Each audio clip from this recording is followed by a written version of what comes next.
Hello everyone, this is Navneet and welcome to acts education. जिस प्रकार आप जानते हैं कि एक्टस एजुकेशन पे सीडीपी सीरीज नाम से पूरी सीरीज चल रही है और इसमें आज जो है हमारी 5th क्लास है। अब से पहले के सेशंस आपको अच्छे लग रहे होंगे और आप अच्छे से उसको नोट्स बना पा रहे होंगे। आप मेरे पीछे देख पा रहे हैं आज का जो हमारी 5th क्लास का टॉपिक रहेगा वो रहेगा सोशलाइजेशन, मतलब समाजीकरण। ठीक है, तो आइए अपने क्लास को शुरू करते हैं। और मैं आपको बता दूं कि सीटेट एग्जाम हो या अन्य स्टेट्स एग्जाम हो, उसमें जो है 1 से 2 नंबर का इसमें पेपर आता ही आता है आपका। और आज उसको अच्छे से डिटेल स्टडी कर लेते हैं ताकि एग्जाम में हमारा क्वेश्चन गलत ना हो। ठीक है, शुरू करते हैं अपनी क्लास। देखिए, सबसे पहले ही हमारे सामने है समाजीकरण प्रक्रिया, सोशलाइजेशन प्रोसेस। ठीक है, दोस्तों मैं आपको बताना चाहूंगा कि जैसे समाजीकरण से ही आपको समझ में आ रहा है कि इसका मतलब सीधा सीधा समाज से है। सोशलाइजेशन प्रोसेस का मतलब ये होता है कि जब भी कोई बच्चा जो है व्यक्ति जब जन्म लेता है तो वहां तक जो है वो एक जेनेटिक होता है, जेनेटिक उसमें जीन्स वगैरह थे, उससे उसने जन्म ले लिया। लेकिन इसके बाद जो है अब वो समाज में आ गया है और समाज में आने के बाद अब उसके सामने जो सारा एनवायरनमेंट है, जो सारा जो आपकी चीजें हैं वो सब नहीं है और वो सब समाज के अंदर ही आती हैं। अब उनके उनसे वो धीरे धीरे चीजों को आपके अडेप्ट करेगा, ठीक है, समायोजन करेगा और नई नई चीजें सीखेगा, उसमें बोलना सीखेगा, चलना सीखेगा, ठीक है, भाषा सीखेगा। इस प्रकार उसका जो डेवलपमेंट होगा वो समाज में रहकर ही होगा। और समाज में जो है वो आपकी कई प्रकार की आपकी जो है वो एजेंसीज होती हैं, कुछ सक्रिय एजेंसीज होती हैं, कुछ निष्क्रिय एजेंसी होती हैं, जिनसे वो डायरेक्ट भी सीखता है और इनडायरेक्ट भी सीखता है। इसी के लिए हम आज जो है वो इसको जानेंगे। आइए आप समाजीकरण को थोड़ा सा और अच्छे से देख लेते हैं। देखिए, समाजीकरण प्रक्रिया अगर इसको एक टेक्निकल टर्म में देखा जाए तो समाजीकरण वह प्रक्रिया है जिसके माध्यम से समुदाय समुदाय अपने सदस्य को सामाजिक रूप से स्वीकार्य होने के लिए समाज के मापदंडों और मूल्यों के बारे में शिक्षित करता है। यहाँ पे कहने का मतलब ये है कि मतलब जो समुदाय है, जो हमारे चारों ओर का जो वो है एनवायरनमेंट है, वातावरण जहाँ पे सब लोग रहते हैं, ठीक है, अब ये जो है बच्चे को जो है वो उस प्रकार से ढालता है कि चीजें को वो समाज में अपने आप को समायोजन कर सके, अपने आप को उसके अनुकूलन बना सके। ठीक है, यही चीजें कहना चाह रहा है। तो वही मापदंड और वही मूल्य जो है वो उसको बताए जाते हैं, उसको सिखाए जाते हैं जो उसके रहने योग्य हो और समाज के लिए वो स्वीकार्य हो। ये इसकी एक टेक्निकल परिभाषा है, आप इसको देख सकते हैं, स्क्रीनशॉट इसका ले सकते हैं। तो यही हमारा समाजीकरण होता है, मतलब बच्चा समाज से ही सीखता है और उसी प्रक्रिया को जो है वो साधारण शब्दों में आपका समाजीकरण कहते हैं। कोई इसमें बहुत बड़ी चीज नहीं है। आगे देखते हैं समाजीकरण के प्रमुख एजेंट। ठीक है, अब एजेंट मैंने आपको बताया था, कुछ जो है वो इसकी सक्रिय एजेंसीज होती हैं, कुछ निष्क्रिय एजेंसीज होती हैं। जैसे आपका परिवार, बच्चा जो है जन्म लेता है उसके बाद में अपना परिवार में रहता है और परिवार में वो बहुत सी चीजें सीखता है। जैसे मैंने पहले भी बताया था कि सबसे पहली शिक्षक जो होती है किसी भी बच्चे की वो उसकी माँ होती है और सबसे पहला समाज जो होता है वो उसका घर परिवार ही होता है। जिस प्रकार वो घर में सीखता है वही चीजें आगे जाके जो है वो थोड़ा और वाइड हो जाती हैं। ठीक है, जैसे आपका परिवार हो गया, वो परिवार में सीखता है, परिवार के बाद में उसका जो है एडमिशन होगा, वो विद्यालय में सीखेगा, विद्यालय में उसे कई कई नई चीजें सीखने को मिलेंगी। अब विद्यालय में जाने के बाद उसके दोस्त भी बनेंगे, आपके कई ग्रुप्स होंगे, पीर ग्रुप्स यहाँ पे मतलब है जो साथ के जो समूह होते हैं, साथ के बच्चे जो ग्रुप बना के कुछ भी डिस्कस करते हैं, रहते हैं और नई नई चीजें सीखते हैं, तो उसको आपका पीर ग्रुप्स कहते हैं। मीडिया के द्वारा वो सीखता है, ठीक है, और वो भाषा सीखता है, लैंग्वेज भी जो है वो बच्चा समाज में रह के सीखता है। उसके बाद शिक्षा, शिक्षा भी अपने आप में एक समाजीकरण का बहुत अच्छा साधन है और शिक्षा से जो है वो अच्छे से बच्चा जो है वो समाजीकरण होता है। इस लास्ट में एक धर्म, धर्म भी जो है, धर्म में भी जो है वो अपनी संस्कृति को अपनाता है और वहां पे भी बहुत सारी चीजें उसके सामने होती हैं जो उसको समायोजन करना पड़ता है अपने अंदर का। तो इस प्रकार से ये सारी एजेंसीज हैं जिसके द्वारा बच्चे का समाजीकरण होता है। ये तो दोस्तों आपकी सारी सक्रिय एजेंसी हैं। कुछ निष्क्रिय एजेंसी भी हैं, जैसे कि आपका पुलिस स्टेशन,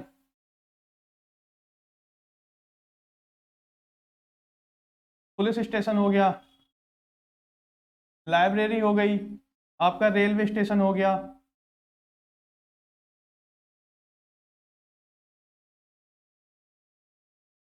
ठीक है दोस्तों, तो ये भी जो है वो समाजीकरण की एजेंसीज ही हैं। लेकिन ये डायरेक्ट ना सिखा के इनडायरेक्ट हमें चीजें बताती हैं। पुलिस स्टेशन में भी बच्चा सीखता ही है, लाइब्रेरी में भी जाके सीखता है, रेलवे स्टेशन पे, मतलब ये भी एक समाज का ही हिस्सा है भाई। ये सारी चीजें तो हमें बिल्कुल लाइवली सिखा रही हैं, ठीक है, सक्रिय रूप से कंटिन्यूस सिखा रही हैं। लेकिन यहाँ पे जो है वो हर किसी का जो है हमेशा जो है वो संपर्क नहीं रहता।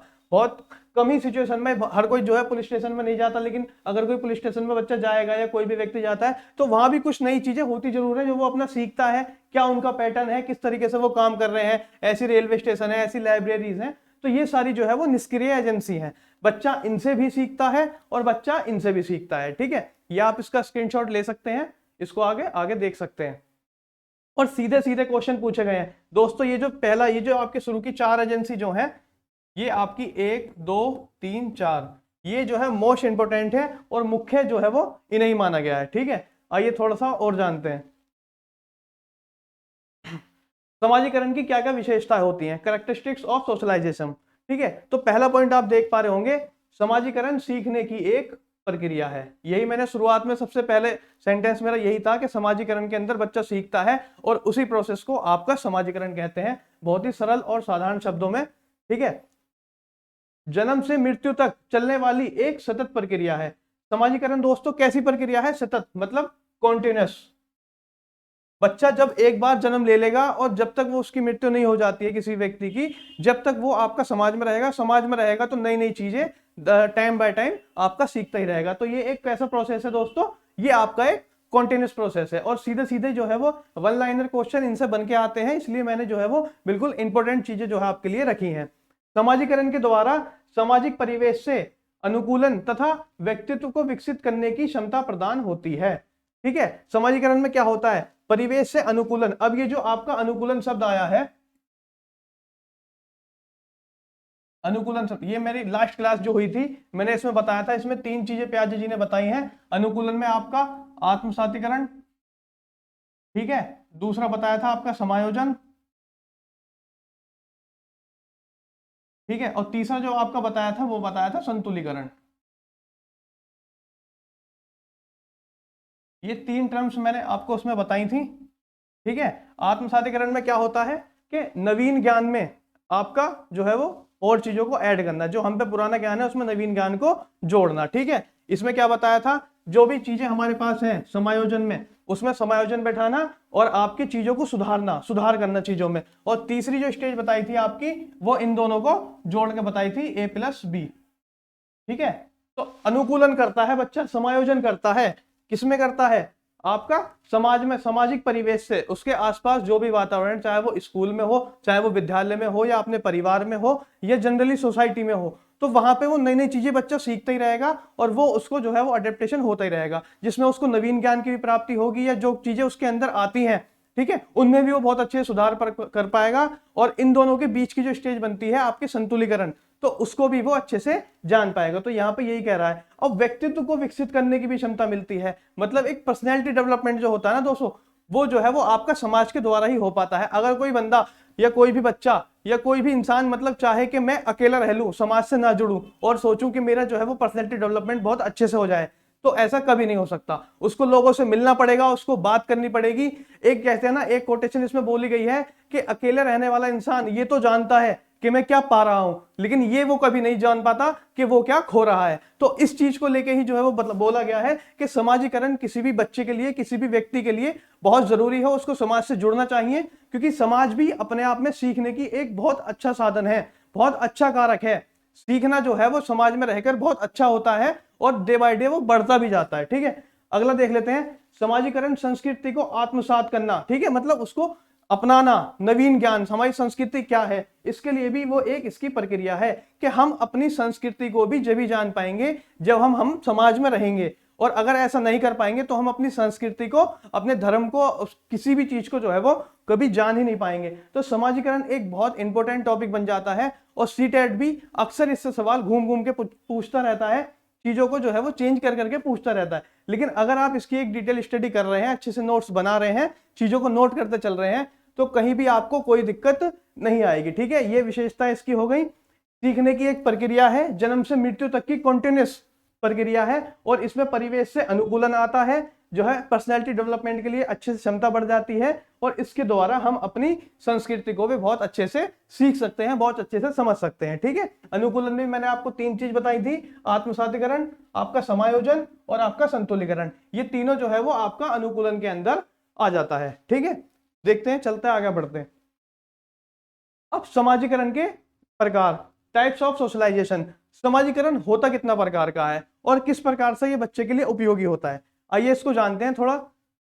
अब ये होता है आपका दो प्रकार का दोस्तों, ठीक है, आपका प्राथमिक समाजीकरण और आपका द्वितीयक समाजीकरण, प्राइमरी सोशलाइजेशन और सेकेंडरी सोशलाइजेशन। प्राथमिक सोशलाइजेशन क्या होता है?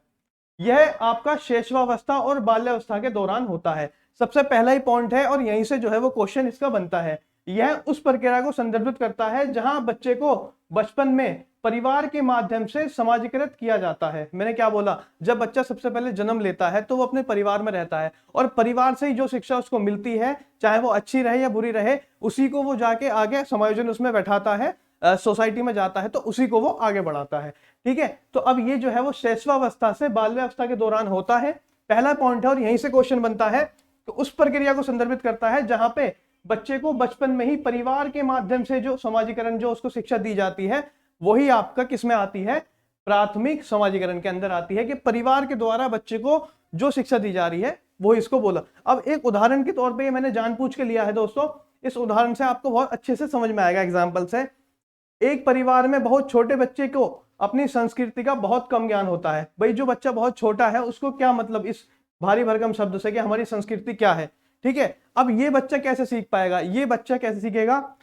यह जो है वो इसका बहुत कम ज्ञान होता है और यह परिवार के माध्यम से है कि बच्चे को पता चलता है कि किसी विशेष समाज में क्या स्वीकार किया गया है और क्या स्वीकार नहीं किया गया। भाई जिस समाज में हम रह रहे हैं, जो हम संस्कृति अपना रहे हैं, अब जब बच्चा घर में है तो एक मतलब उसको कोई ज्यादा ज्ञान नहीं है। अब उसके परिवार के लोग ही उसको ये बताएंगे कि बेटा आपको बाहर जाके ये एक अच्छा काम करना चाहिए या ये काम नहीं करना चाहिए, कौन सा काम अच्छा है, कौन सा काम अच्छा नहीं है, कौन से काम को जो है वो बाहर के लोग जो है वो आपका स्वीकार करेंगे और कौन से काम को नहीं करेंगे। तो ये सारा जो है वो एग्जाम्पल मैंने जानबूझ के लिया है। उस बच्चे को उस वक्त ज्यादा कोई ज्ञान नहीं होता संस्कृति का। अब जो तुम घर में बता दोगे हाँ ये काम ठीक है, तो वही बच्चा आगे जाके करेगा। इसलिए जो है वो घर में जो है बच्चे की देखरेख बहुत अच्छे से करनी चाहिए, ताकि स्कूल में या इन फ्यूचर उसको कोई भी किसी प्रकार की दिक्कत ना हो। ठीक है, ये आपका प्राथमिक समाजीकरण हो गया जिसमें आपका परिवार आ गया। ये देख लेते हैं द्वितीयक समाजीकरण, सेकेंडरी सोशलाइजेशन। जब शिशु बाल्यावस्था से गुजर जाता है और परिपक्व हो जाता है, उस प्रक्रिया को संदर्भित करता है जो बाद के वर्षों में विद्यालय और सहकर्मी समूह जैसे माध्यम से आपका होता है। ठीक है, अब बच्चा जो है वो विद्यालय में आ चुका है, परिवार से उसको जो भी शिक्षा लेनी थी वो ले ली। अब जो है वो मेनली कहां से शिक्षा लेगा? आपके विद्यालय से शिक्षा लेगा और आपका सहकर्मी समूह, जिसको बोलते हैं हमारा पीर ग्रुप्स।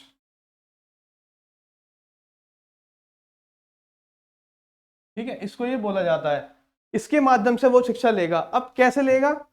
विद्यालय बच्चों को मूल्य, मापदंड और परंपराओं को प्राप्त करने में तथा बातचीत के माध्यम से सामाजिक भूमिकाओं के बारे में अनौपचारिक संकेतों को विकसित करने में भी आपका मदद करता है। ठीक है, अब विद्यालय ये बताएगा बच्चे को कि उसके जो है वो मूल्य क्या है, उसके मापदंड क्या है, क्या उसकी परंपराएं हैं, मतलब इन सब चीजों को वो देखेगा, किन वैल्यूज पे उसको काम करना है, किन वैल्यूज पे काम नहीं करना, क्या उसके मापदंड है, मतलब कौन सी लाइन को उस बच्चे को क्रॉस करना चाहिए, कौन सा काम सही है, कौन सा काम नहीं है। अब ये काम जो है वो आपका द्वितीयक समाजीकरण में आ जाएगा, जिसमें सबसे बड़ा कारक आपका विद्यालय को बताया गया है, द्वितीयक समायोजन में आ जाएगा। ठीक है, और इसी के द्वारा से वो आपका अनौपचारिक संकेत भी आपका समझ जाएगा। ठीक है दोस्तों, एक शिक्षा होती है औपचारिक शिक्षा, ये आगे भी आएगा आगे चैप्टर्स में, और एक शिक्षा होती है अनौपचारिक शिक्षा। औपचारिक शिक्षा वो होती है जिसमें आप पूरे प्रिपेयर होते हैं, ठीक है, और अच्छे से, जैसे स्कूल जाना हो गया, वो हमारी औपचारिक शिक्षा हो गई, जिसका एक टाइम टेबल हो गया, ठीक है, बहुत सारी किताबें हो गई, नोट्स बुक्स हो गई, इन सब चीजों को लेकर जो शिक्षा ग्रहण हम करते हैं वो होती है औपचारिक शिक्षा। और एक होती है अनौपचारिक शिक्षा, जो हम कहीं पे भी ले सकते हैं। और अनौपचारिक शिक्षा का सबसे बड़ा जो अच्छा कारक माना जाता है वो आपका समाज ही माना जाता है। समाज में रहकर बच्चा जिस प्रकार की शिक्षा लेता है उसको बोला जाता है आपका अनौपचारिक शिक्षा। और अनौपचारिक संकेतों को भी हम इसी में माना जाते हैं, इनके माध्यम से विकसित आपका हो जाता है और ये बच्चे को मदद करता है। तो ये जो आपका दूसरा कारक हो गया दोस्तों, ये आपका सेकेंडरी सोशलाइजेशन हो गया। इसको आप स्क्रीनशॉट ले सकते हैं और सीधा सीधा क्वेश्चन आ जाए इसमें, आपका विद्यालय आ जाएगा, आपका पीर ग्रुप्स आ जाएंगे। फर्स्ट और सेकंड दोनों हो गया। आगे देखते हैं अब समाजीकरण की अवस्थाएं। ठीक है, समाजीकरण की अवस्थाएं या इसके स्तर, स्टेजेस ऑफ सोशलाइजेशन। तो आइए इसके बारे में जानते हैं। मनोवैज्ञानिक फ्रायड ने समाजीकरण के 7 स्तर, 7, ठीक है, और जॉनसन जॉनसन ने आपके 4 स्तर दिए हैं, जॉनसन ने इसके 4 स्तर दिए हैं। ये सीधा सीधा क्वेश्चन आपका सही प्रीवियस ईयर में पूछा गया है, इसलिए इसको यहाँ डाला गया है कि आपका फ्रॉइड ने समाजीकरण के 7 स्तर दिए हैं, जबकि जॉनसन ने 4 स्तर दिए हैं। अब दोस्तों हम जो पढ़ने जा रहे हैं वो आपका जॉनसन के पढ़ने जा रहे हैं कि जॉनसन ने 4 स्टेजेस इसकी समाजीकरण की कौन कौन सी दी है। ठीक है, पहला है मौखिक स्तर, दी ओरल स्टेज। ये आपकी कहां से कहां तक होती है दोस्तों? ये होती है आपकी 0 से लेके 1.5 वर्ष तक की। अब इसमें बच्चा जो है वो किस प्रकार से सीखता है, मतलब मौखिक से ही आपको यहाँ समझ पा रहा होगा। यहाँ पे भाई बच्चे की उम्र भी कम है, ठीक है, 1.5 साल तक बच्चा उसको कोई बहुत अच्छे से डिटेल स्टडी वो कर नहीं पाएगा। वो जो है वो अपने मौखिक रूप से ही अपने ज्ञान प्राप्त करेगा या मौखिक रूप से ही चीजों को सीखेगा।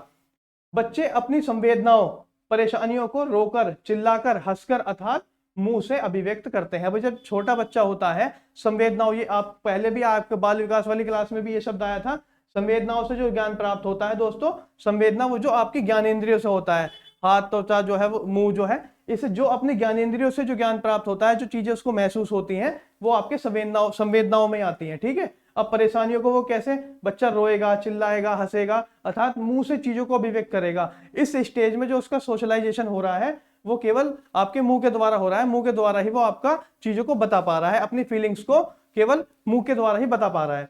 शेषवावस्था, ठीक है, ये आपकी 1 वर्ष से लेकर 3 वर्ष तक की होती है। इसमें क्या करता है, बच्चे को आत्मनिर्भर बनने की कोशिश की जाती है। इसमें बच्चे को जो है वो आत्मनिर्भर बनाया जाता है। किस प्रकार से? बच्चा थोड़ा सा बोलना सीख जाता है, चलना सीख जाता है, सफाई इत्यादि आदतों की उसको जानकारी हो जाती है। मतलब पहले उसको ज्यादा नॉलेज नहीं थी, लेकिन जैसे जैसे उसकी एज थोड़ी थोड़ी बढ़ती है तो उसमें जो है वो आपका आत्मनिर्भर बनने की भावना आ जाती है।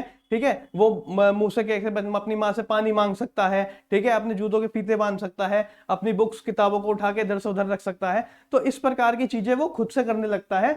ये जो है वो आपका शैशवावस्था में आ जाता है। किसके अकॉर्डिंग? आपका जॉनसन के अकॉर्डिंग। आप इसको स्क्रीनशॉट इसका ले सकते हैं। देखते हैं तीसरी स्टेज इसकी, देखते हैं कौन सी आएगी। मातृत्व की अवस्था मतलब द ऑडिपल स्टेज। ये दोस्तों आपकी होती है 4 वर्ष से लेके 12 से 13 वर्ष तक। ठीक है, मतलब 12 या 13 आप उसको देख लीजिएगा, ये इसमें चलता रहता है। बच्चा अपने परिवार के सदस्यों की भूमिका समझने लगता है और उसी के अनुरूप वो व्यवहार करने लगता है।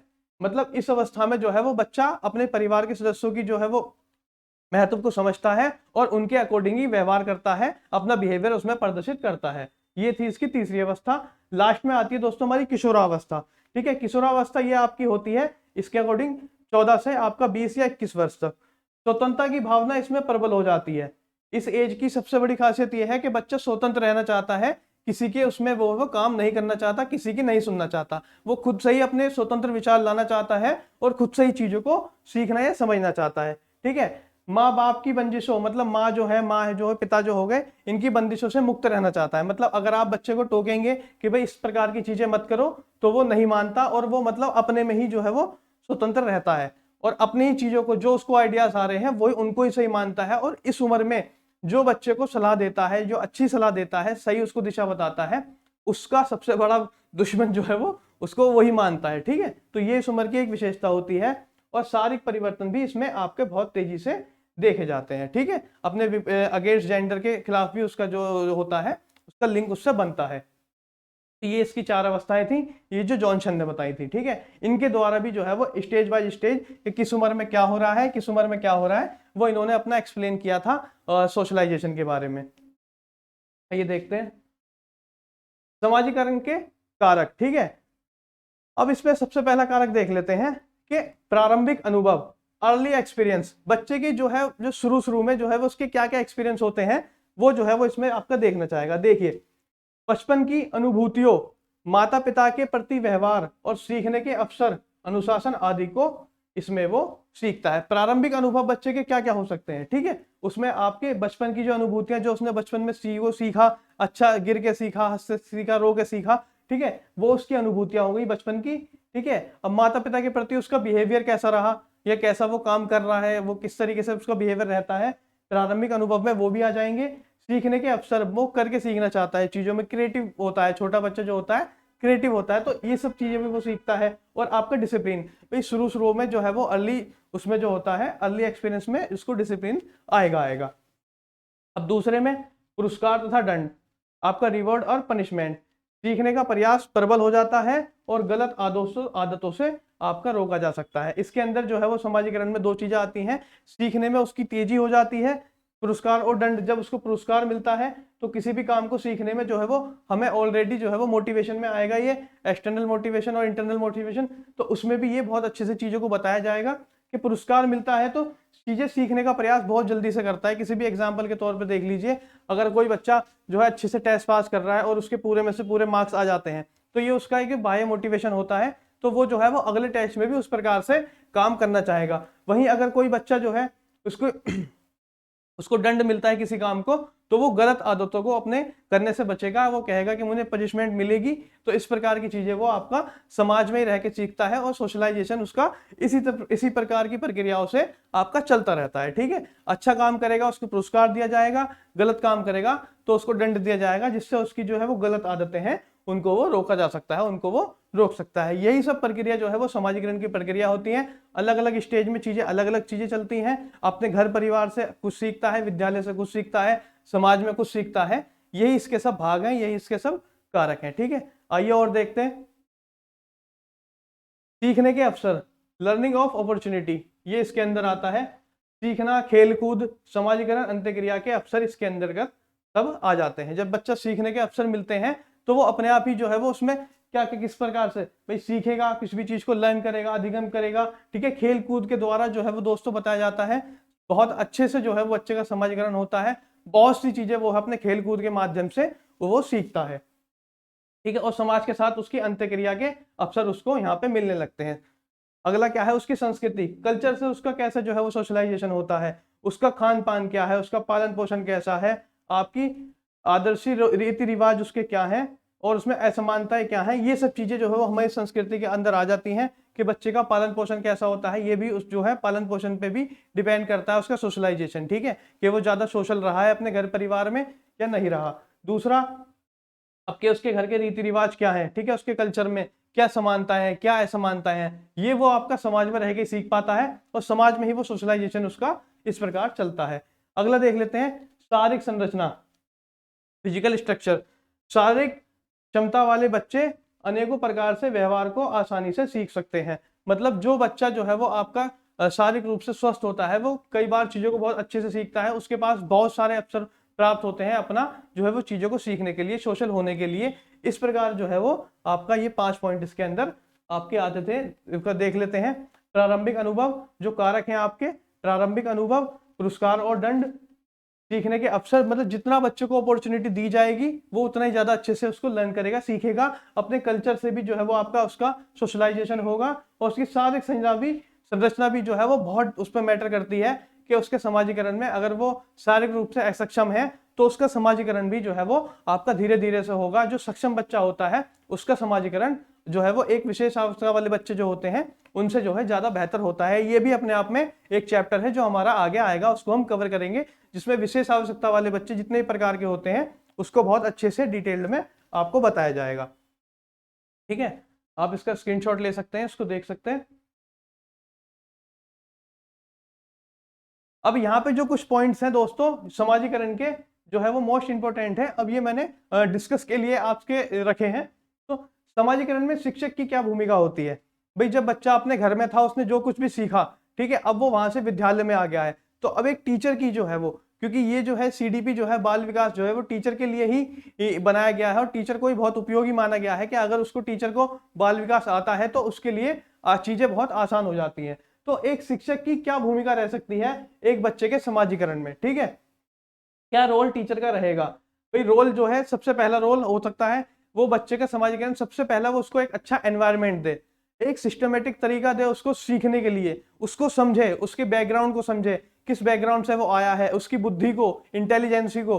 ठीक है, इस प्रकार से अगर शिक्षक जो है वो अपना अच्छे से एक बच्चे पे वर्क कर जाता है तो दोस्तों वो अच्छे से निश्चित रूप से वो जो है वो आपके अच्छी दिशा में आगे जाएगा, और धीरे धीरे धीरे चाहे उसका सोशलाइजेशन होता रहेगा और उसका जो भविष्य है बहुत बेहतर हो सकता है। अगर शिक्षक का दोस्तों एक बहुत बड़ा रोल होता है किसी भी स्टूडेंट को या किसी भी बालक को बनाने में, उसकी उन्नति करने में। ठीक है, तो ये सब चीजें शिक्षक के आ सकती हैं। अब समाजीकरण में अभिभावकों का, पेरेंट्सों का, दोस्तों शिक्षकों पे तो जो है वो आपके बच्चा बाद में ही जाता है, पहले वो अपने घर में ही रहता है। अब घर में ही अगर पेरेंट्स के द्वारा जो है वो उसका जो समाजीकरण अच्छे से हो पाता है तो उसी चीज को लेके तो वो आगे जाता है। अब यहाँ भी जो है वो भूमिका किन 2-3 पॉइंट्स मैंने यहाँ लिखे हैं, ठीक है। आपका फैमिली इंटरेक्शन ये कैसा रहता है, पारिवारिक अंत्यक्रिया मतलब बच्चों आपस में जो फैमिली है वो किस प्रकार से अच्छे से बात करती है, नहीं करती, सोशल है, आपस में किसी भी चीजों को डिस्कस करती है, उसके अच्छे उसके बुरे के बारे में आपस में बातचीत होती है नहीं, तो ये भी एक बच्चे के समाजीकरण पे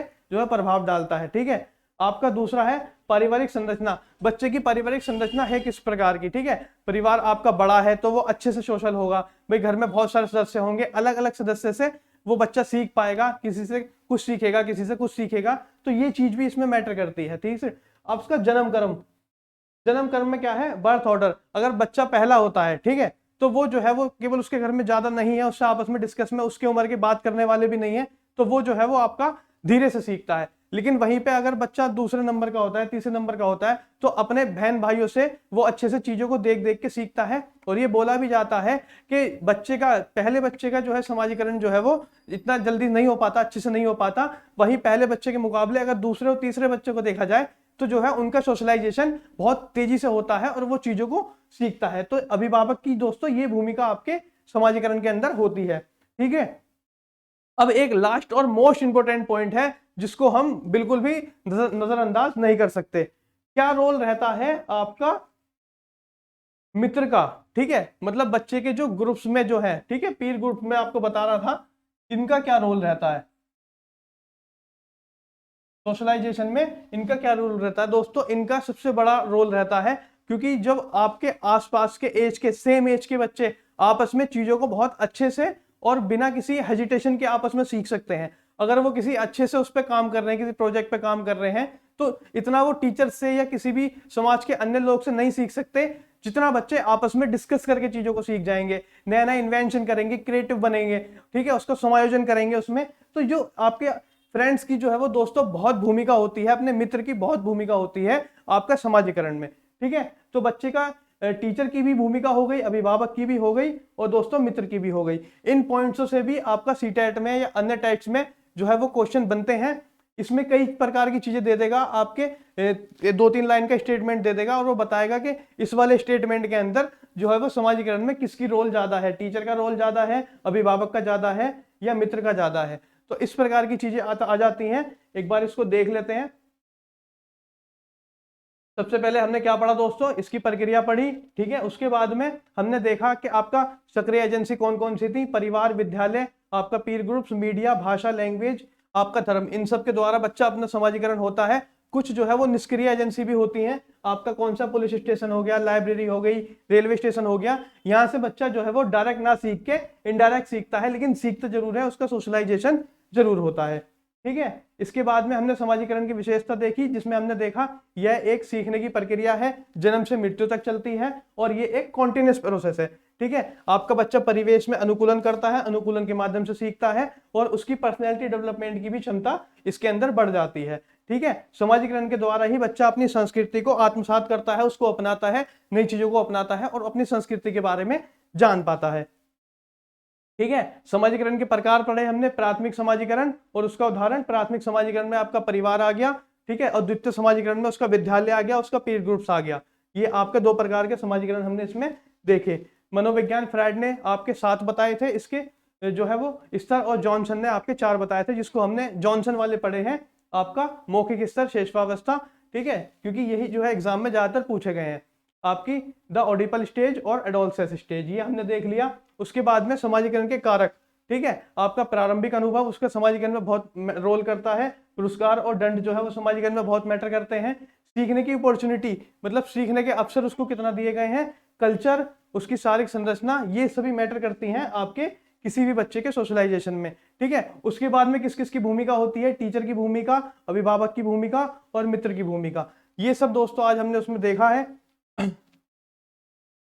तो आज की हमारी क्लास यही थी, इससे 1 से 2 क्वेश्चन आपका बनता है। अगर आपको वीडियोस पसंद आ रही हो, कंटेंट अच्छा लग रहा हो, तो चैनल को आपका शेयर करें, वीडियो को जो है वो सब्सक्राइब करवाएं, ठीक है, और इस प्रकार से जो है देख ले और आगे जो है वो हमारा इस प्रकार चलता रहेगा।